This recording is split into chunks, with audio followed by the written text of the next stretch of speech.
'Cause I am yours and you are mine.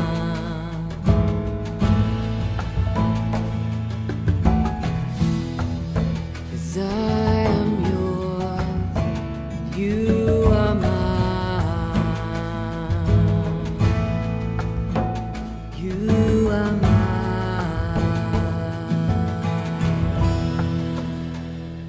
రాజుల రెండవ గ్రంథము 5వ అధ్యాయము 1వ వచనం నుండి. సిరియా రాజు సైన్యాధిపతి అయిన నయమాను అనునొకడుండెను. అతని చేత యెహోవాయే సిరియా దేశమునకు జయము కలుగచేసి ఉండెను కనుక అతడు తన యజమానుని దృష్టికి ఘనుడై దయ పొందినవాడాయెను.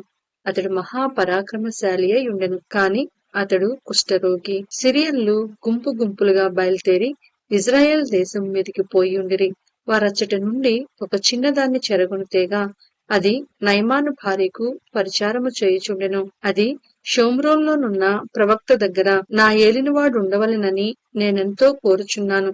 అతడు నా ఏలినవానికి కలిగిన కుష్ఠరోగమును బాగుచేయునని తన యజమానురాలితో అనెను. నయమాను రాజునొద్దకు పోయి ఇజ్రాయేలు దేశపు చిన్నది చెప్పిన మాటలను అతనికి తెలియచేయగా, సిరియా రాజు నేను ఇజ్రాయెల్ రాజునకు దూత చేత పత్రిక పంపించెదనని ఆజ్ఞ ఇచ్చెను. కనుక అతడు 20 మణుగుల వెండియు 1,20,000 రూపాయల బంగారును 10 దుస్తుల బట్టలను తీసుకుని పోయి ఇజ్రాయెల్ రాజునకు పత్రికను అప్పగించెను.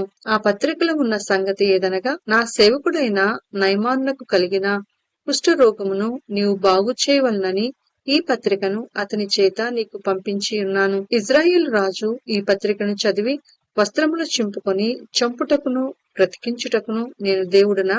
ఒకనికి కలిగిన కుష్ఠరోగమును మాన్పుమని నా యొద్దకు ఇతడు పంపుట ఏమి? నాతో కలహమునకు కారణము అతడు ఎట్లు వెతుకుచున్నాడో మీరు ఆలోచించుడనెను. ఇజ్రాయేల్ రాజు తన వస్త్రమును చింపుకొనిన సంగతి దైవజనుడైన ఎలీషాకు వినబడినప్పుడు అతడు, నీ వస్త్రములు నీవెందుకు చింపుకొంటివి?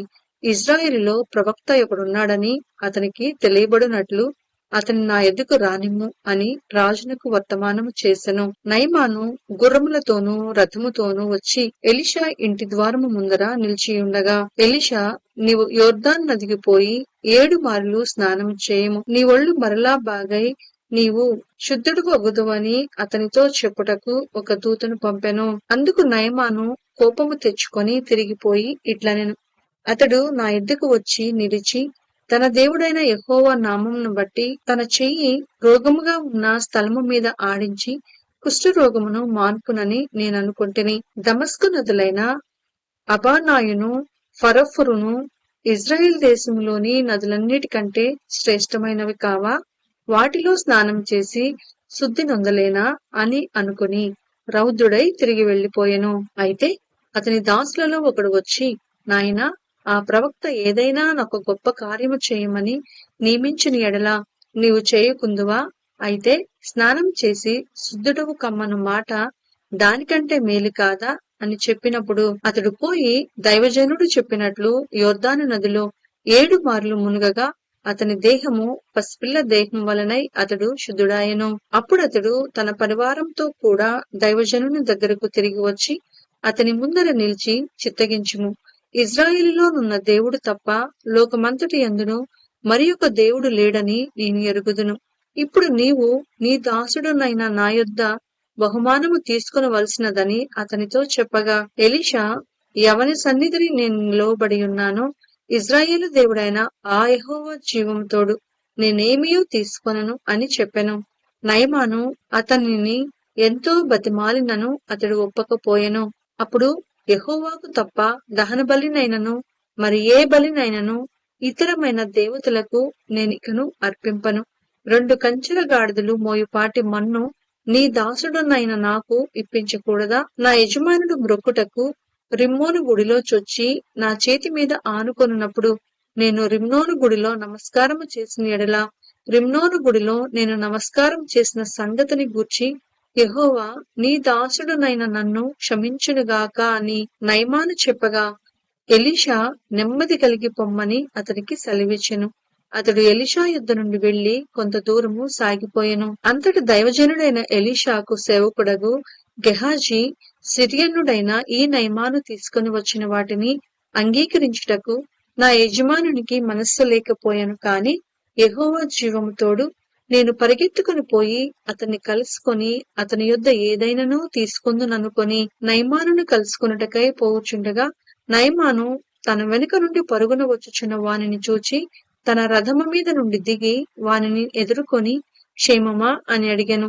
అతడు క్షేమమే అని చెప్పి, నా యజమానుడు నా చేత వర్తమానము పంపి ప్రవక్తల శిష్యులలో 2 యవనులు ఎఫ్రాయిము మన్యం నుండి నా యొద్దకు ఇప్పుడే వచ్చిరి కనుక నీవు వారి కొరకు 2 మణుగుల వెండియు 2 దుస్తుల బట్టలను దయచేయమని సెలవిచ్చుచున్నాడనెను. అందుకు నయమాను, నీకు అనుకూలమైతే రెట్టింపు వెండి తీసుకొనమని బతిమాలి 2 సంచులలో 4 మణుగుల వెండి కట్టి 2 దుస్తుల బట్టలనిచ్చి తన పనివారిలో 2 మీద వాటిని వేయగా వారు గెహాజీ ముందర వాటిని మోసుకొని పోయిరి. మెట్ల దగ్గరకు వారు రాగానే వారి యొద్ద నుండి గెహాజీ వాటిని తీసుకొని ఇంటిలో దాచి వారికి సెలవీయగా వారు వెళ్లిపోయిరి. అతడు లోపలికి పోయి తన యజమానుని ముందర నిలువగా ఎలీషా వానిని చూచి, గెహాజీ, నీవెచ్చటి నుండి వచ్చితివని అడిగినందుకు వాడు, నీ దాసుడునైన నేను ఎచ్చటికి పోలేదనెను. అంతటి ఎలీషా వానితో, ఆ మనుష్యుడు తన రథము దిగి నిన్ను ఎదుర్కొనుటకు తిరిగి వచ్చినప్పుడు నా మనసు నీతో కూడా రాలేదా?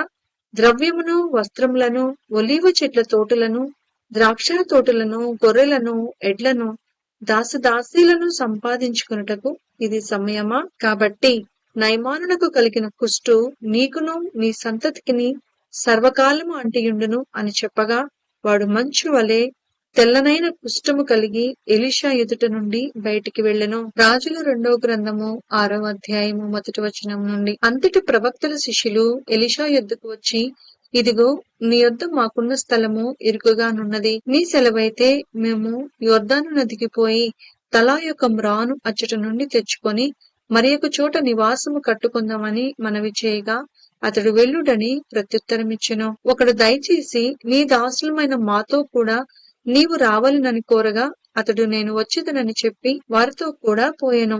వారు యొర్దానుకు వచ్చి మ్రానులు నరుకుచుండిరి. ఒకడు దూలము నరుకుచున్నప్పుడు గొడ్డలి ఊడి నీటిలో పడిపోగా వాడు, అయ్యో నా ఏలినవాడా, అది ఎరువు తెచ్చినదని మొరపెట్టెను. కనుక ఆ దైవజనుడు అదెక్కడ పడినని అడిగెను.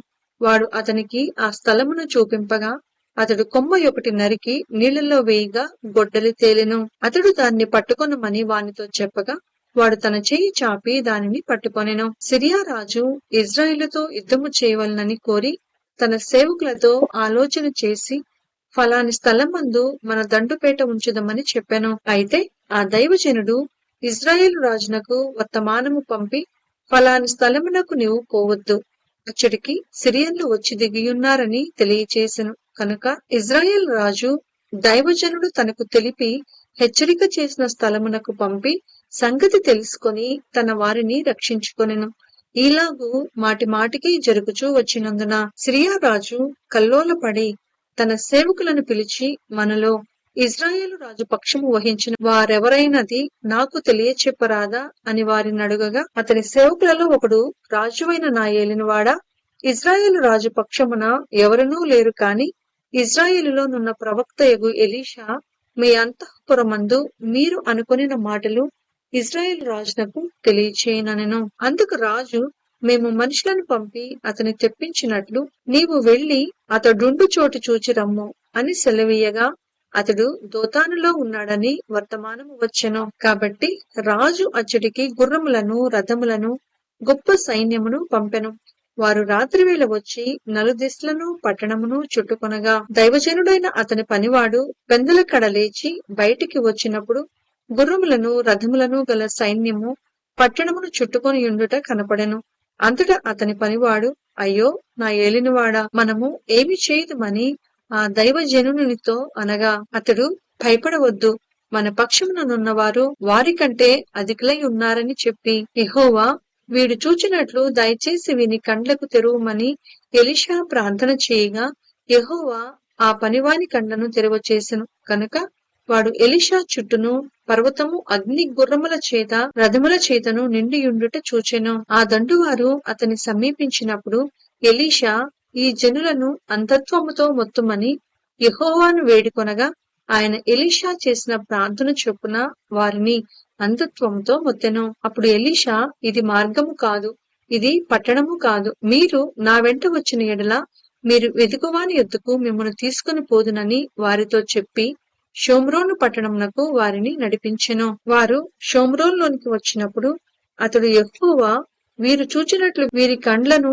తెరువమని ప్రార్థన చేయగా యెహోవా వారి కండ్లను తెరువచేసెను కనుక వారు తాము షోమ్రోను మధ్య ఉన్నామని తెలుసుకొనిరి. అంతటా ఇజ్రాయేల్ రాజు వారిని పారచూచి, నాయనా, వీరిని కొట్టుదునా అని ఎలీషాను అడగగా అతడు, నీవు వీరిని కొట్టవద్దు. నీ కత్తి చేతను నీ వింటి చేతను నీవు చెరపట్టిన వారినైనను కొట్టుదువా? వారికి భోజనము పెట్టించి వారు తిని త్రాగిన తరువాత వారు తమ యజమానుని యొద్దకు వెళ్ళుదురని చెప్పెను. అతడు వారి కొరకు విస్తారమైన భోజన పదార్థములను సిద్ధపరచగా వారు అన్నపానములు పుచ్చుకొని రాజు సెలవు పొంది తమ యజమానుని యొద్దకు పోయిరి. అప్పటి నుండి సిరియన్ల దండువారు ఇజ్రాయేలు దేశంలోనికి వచ్చుట మానిపోయెను. అటు తరువాత సిరియా రాజైన బెన్హద్దదు తన సైన్యమంతటినీ సమకూర్చుకొని వచ్చి షోమ్రోనులను ముట్టడి వేసెను. అప్పుడు షోమ్రోన్లో గొప్ప క్షామము కలిగి ఉండగా గాడిద యొక్క తల 8 రూపాయలకును అరపావు పావురపు రెట్ట 5 రూపాయలకును అమ్మబడెను. వారు అంత కఠినముగా ముట్టడి వేసి ఉండిరి. అంతటా ఇజ్రాయేలు రాజు పట్టణపు ప్రాకారము మీద సంచారము చేయగా ఒక స్త్రీ రాజును చూచి, రాజువైన నా ఏలినవాడా, సహాయము చేయమని కేకలు వేయుట విని, యెహోవా నీకు సహాయము చేయనిది నేనెక్కడ నుండి నీకు సహాయము చేయుదును? కళ్ళములో నుండి అయినను ద్రాక్షగానుగులను నుండి అయినను దేనినైనను ఇచ్చి సహాయము చేయవల్ల పడదని చెప్పి నీ విచారమునకు కారణమేమని అడగగా అది, ఈ స్త్రీ నన్ను చూచి, నేటి ఆహారమునకు నీ బిడ్డను ఇమ్ము, రేపు మనము నా బిడ్డను భక్షించుదుము అని చెప్పినప్పుడు మేము నా బిడ్డను వంట చేసుకుని తింటిమి. అయితే మరునాటి యందు నేను దాన్ని చూచి, నేటి ఆహారమునకు నీ బిడ్డను ఇమ్మని అడిగితిని, కాని అది తన బిడ్డను దాచిపెట్టనని చెప్పెను.